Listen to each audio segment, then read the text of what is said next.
Good day, grade 10s. I'm going to do a quick revision of the work that we did in term 1 on electric circuits. You find it in your textbook on topic 16, page 221. First of all, we defined potential difference. We looked at that, the symbol V, the unit V, and it's very important that you from the start realize what's the difference between a symbol and a unit. Right? How do we define potential difference? It is defined as the amount of energy per charge transferred between 2 points, and that energy is measured in joules. And energy per charge is underlined here. Very important that you take note of that. You must always use the words in that order, energy per charge. EMF is also defined in your book as electromotive force. It is the total amount of energy per charge that the battery can deliver. It's measured when no external circuit is connected. Therefore, you've got an open switch. So it's the total energy in the battery that it can deliver to the whole circuit. If we transfer all our words into mathematical symbols, and the symbols that we have for these variables, then it is V equal to W over Q, which brings in the energy per charge. The word per is always represented by a division line, so it's W over Q. Remember that in an open circuit, therefore the switch is open, all the potential difference, the V, the volts, is internal, therefore in the battery. And when it's a closed circuit, it means that an external circuit is running. The voltage or the potential difference is external. If you want to define what 1 volt of energy is, then 1 volt is equal to 1 joule divided by 1 coulomb. And again, it comes from our formula, V equals W over Q. So in words, if you define 1 volt of potential difference, it will be 1 joule of energy which is transferred per 1 coulomb of charge. And then equivalent units will be a volt is the same as a joule per coulomb.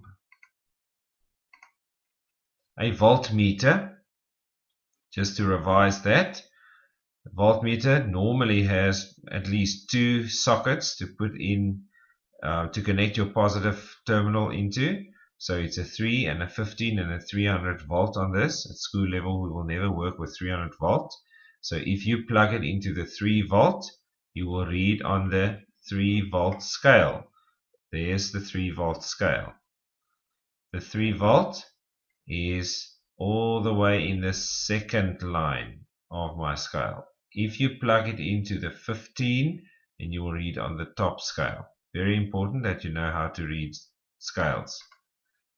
Your current strength, symbol I, unit ampere. If you define current strength, it is always defined as the rate of flow of charge, and the charge obviously will be electrons. Whenever we say rate of in science, we mean that something is divided by time. Now that something in this case will be the charge. The amount of charge will be divided by time. Another form of this equation is obviously Q equals IT if you rearrange the variables. Again, the same process. If you want to define what 1 ampere is, then it is the current strength when 1 coulomb of charge flows past a point in 1 second. Equivalent units, the ampere will be equivalent to a coulomb per second. The ammeter, similar to the voltmeter, plug it into a specific socket and you read on the scale, the correct scale. Right, if we then look at work example on page 228, the work example is about calculating the amount of charge. For that, we use the formula Q equals IT. If you see Q equals IT and current strength is given as 5 ampere, but they give us the time in minutes. That's 3 minutes.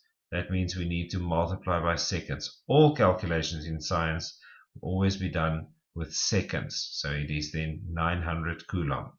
They also refer to, on that page, conventional current, which is not electron current, so it is the flow of positive charges from the positive pole to the negative pole of the battery in the external circuit.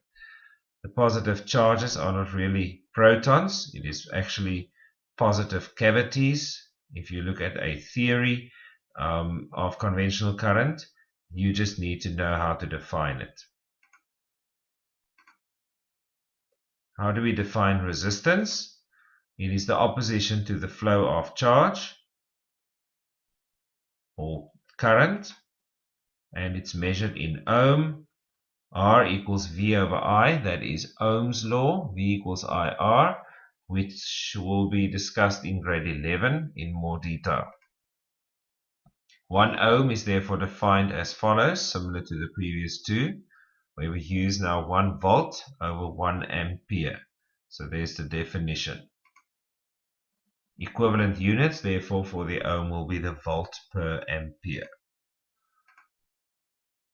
In terms of resistance calculations, remember that when resistors are in series, we will simply add the resistance to get the total resistance of the circuit.